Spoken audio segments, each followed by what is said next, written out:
Meu Vamos lá Deus. para o nosso segundo tópico, porque a gente falou que ia ser econômico hoje. Bom, tá todo mundo. Veja, a gente sempre grava isso aqui antes, né? E tá todo mundo já quebrado, né? Já estamos cansados da semana inteira, enfim. A olheira já tá evidente, já tá todo mundo com dor de cabeça. Não faz parte, né? Esse é o Friday Texas. Que animador você, hein? Não, não, não. Gente, brincadeira. Não, mas é que a gente que é puxado, né? É puxado. Mas tem que gostar, a gente gosta, a gente gosta. É, verdade.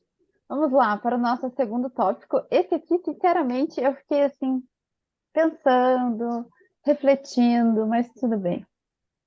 O nosso querido Conselho Administrativo de Recursos Fiscais decidiu, em um caso que envolvia aquele planejamento tributário, que provavelmente você já ouviu falar, de clínicas médicas, equiparação ao hospital, equiparação hospitalar, que a gente chama. O CARF considerou num caso específico, é bom, é sempre importante apontar isso, é um caso específico, não é para sair aplicando por aí, que uma clínica médica, para ela poder ter equiparação hospitalar, rebobinando a fita, ela tem alguns requisitos. Ela precisa ser uma sociedade empresária, ela precisa pegar e executar procedimentos médicos, ela tem que ter uma organização interna, ela tem que ter cumprir com os requisitos legais para poder fazer jus a um benefício fiscal na apuração do imposto de renda e da contribuição social. Porém, o Conselho Administrativo de Recursos Fiscais considerou que a empresa, naquele caso, não precisaria ser registrada na junta comercial. Ela poderia ser registrada no cartório, ou seja, ser uma sociedade simples. Por quê? Porque ela estava organizada formalmente como uma empresa. Ela tinha funcionário, ela emitia nota fiscal, ela tinha questão de separação entre o valor do sócio e o valor da empresa, né? Que existe muita confusão patrimonial aí. Então, neste caso, essa clínica, ela se organizava formalmente como uma empresa, mas, desculpe, no caso, ela se organizava como uma empresa pessoalmente ali, ela executava as atividades como uma empresa, mas ela lá era registrada no cartório, não na junta comercial. E neste caso, o CARF considerou que seria válida a aplicação do benefício. E a cara do Nicolas diz tudo. Porque o próprio STJ, em algumas ocasiões, ele já disse que era necessário o registro na junta comercial para poder aplicar esse benefício. Então, como já vai virar costume, eu acredito que isso vai ser um tema muito recorrente.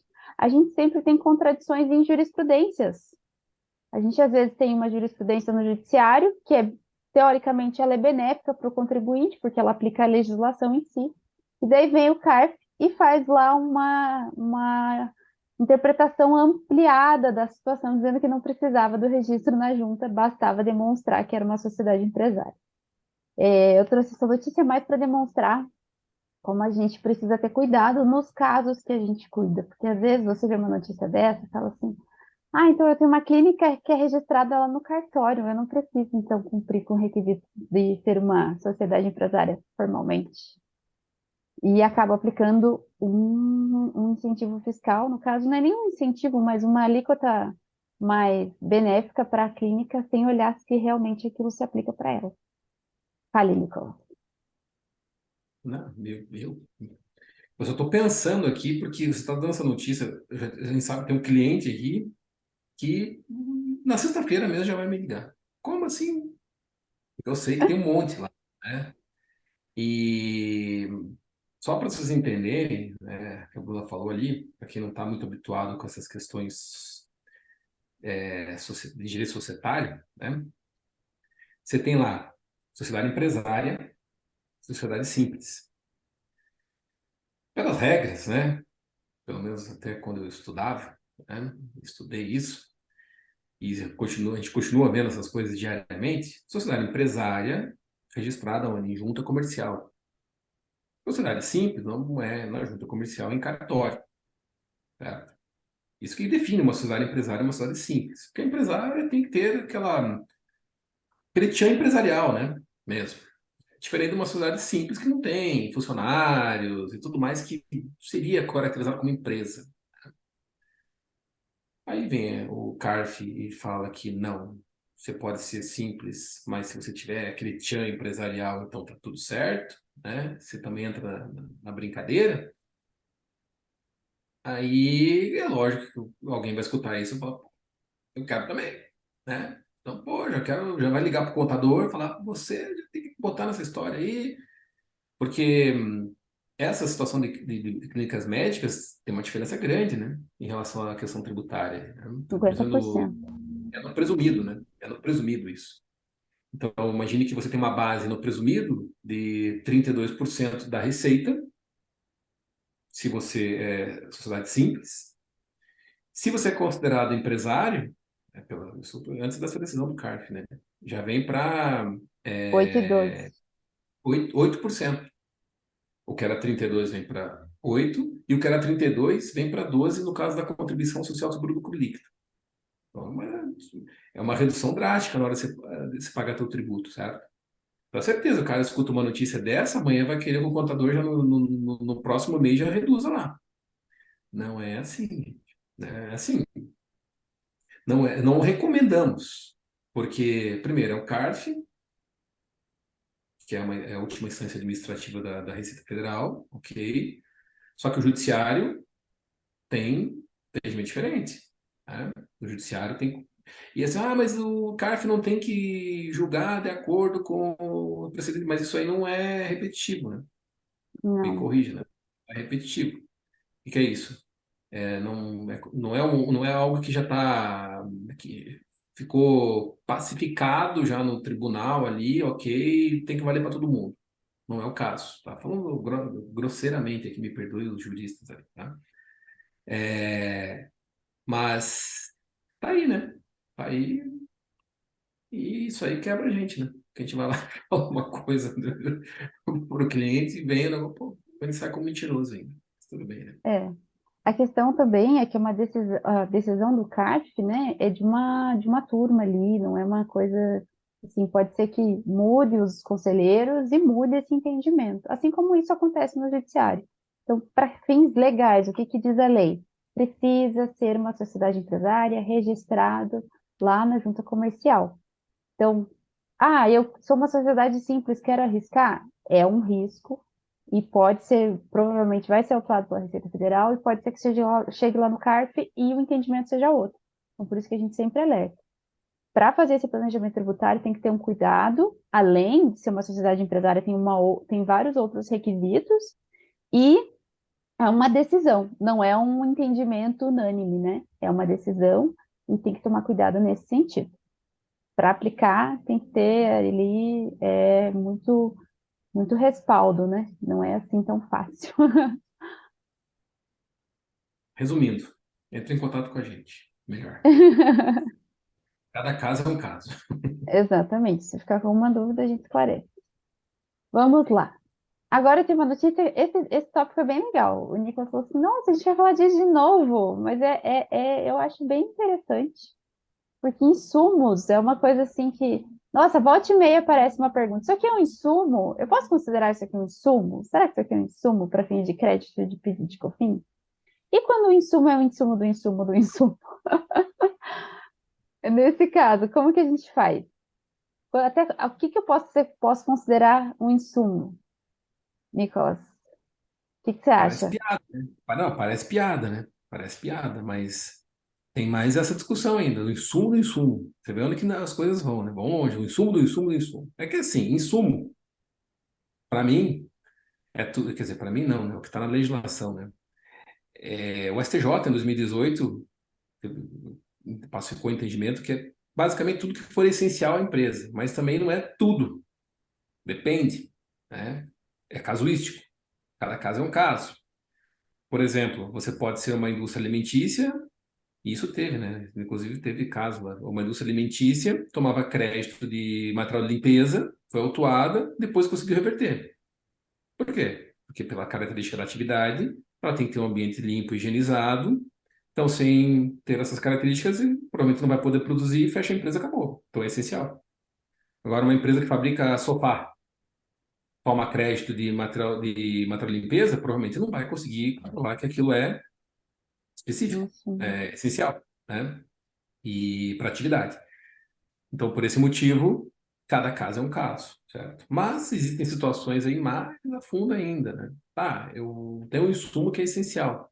Mas antes de produzir, lá na etapa inicial, isso depois a Bruna pode falar ali, até no caso concreto, se não me engano, foi isso aí que motivou, né? Uhum, Antes de você dar entrada, antes de você fabricar o produto acabado, existe uma fase anterior, principalmente com produtos que são plantados, enfim, e é essa fase que está em discussão.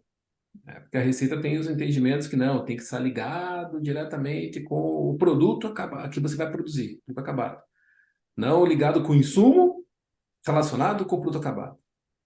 Parece que você fala, cara, não, você está louco, não estou entendendo nada que você está falando, mas acredite, é isso mesmo. Tá? Então tem a etapa anterior lá para trás, que se discute, que não deixa de estar no custo de fabricação do produto, mas tem detalhes aí específicos. Então, manda bala aí, Bruno. Diz aí qual foi o. no caso, a gente está falando de uma usina produtora de etanol. O etanol é produzido a partir da cana-de-açúcar. Mas para produzir a cana-de-açúcar, a gente precisa do quê? De fertilizantes, agrotóxicos, preparatórios do solo e outras questões que envolvem o plantio e a colheita dessa cana-de-açúcar. Então, que o caso concreto aconteceu? A Receita Federal glosou os créditos das etapas anteriores à colheita da cana-de-açúcar, ou seja, do plantio dela, do preparo, do cuidado. Ela considerou que aquilo não era um insumo para a produção do etanol. Então, a empresa recorreu e o Conselho Administrativo de Recursos Fiscais, então a gente está falando muito do CARF, né? Considerou que aquilo era sim um insumo. Por quê? Porque é essencial e relevante para a produção do etanol. Muito embora não esteja diretamente atrelado à produção em si, sem o agrotóxico, sem o preparador de solo, sem as etapas anteriores, não existiria o etanol. Por quê? Porque para existir etanol precisa primeiro existir a cana-de-açúcar. E isso é muito relevante do ponto de vista de uma indústria, porque às vezes a indústria, principalmente quando a gente está falando dessas situações de alimentos, ou que produzem produtos muito específicos, ela tem ali itens que para ela é um insumo, mas para a Receita Federal pode não ser. Então, neste caso, é sempre importante ter uma análise técnica para ver se aquele produto é ou não é um insumo, seja para uma indústria, seja para uma prestadora de serviço. Então, a questão dos insumos, muito embora a gente tenha um entendimento pacificado no STJ, que é essencial e relevante, e tem até a IN do finalzinho do ano que trouxe um pouco mais aprofundada essa matéria, essencial e relevante é uma questão muito ampla, né? Então, o que é essencial e relevante para mim pode não ser essencial e relevante para a Receita Federal.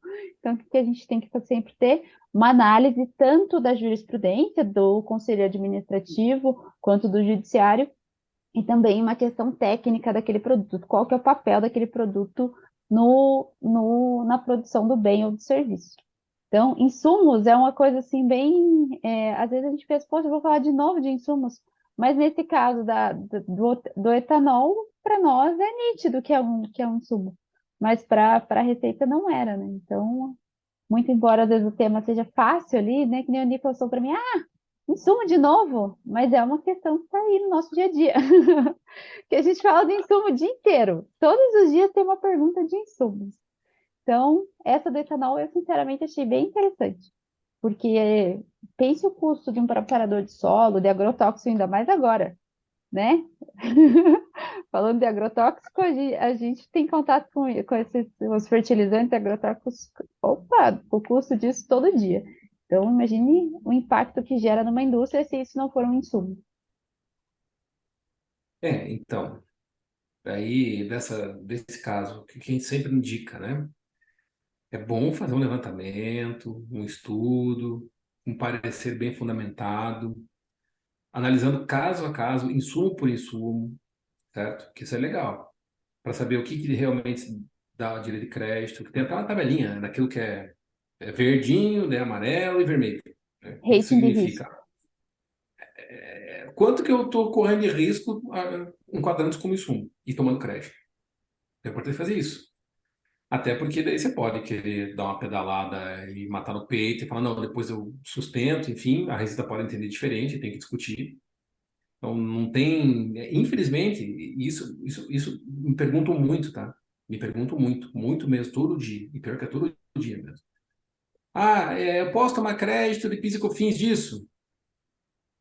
Aí eu, não, não pode. Mas por que que o outro pode? É porque o caso dele é diferente. Tipo um caso hoje disso, né? De frete. O frete, ele pode ser um frete vinculado ao custo de aquisição do produto para revenda. O frete pode ser um insumo, se for para produção ou para prestação de serviço. E você pode ter um frete vinculado à operação de venda. E são coisas diferentes na legislação.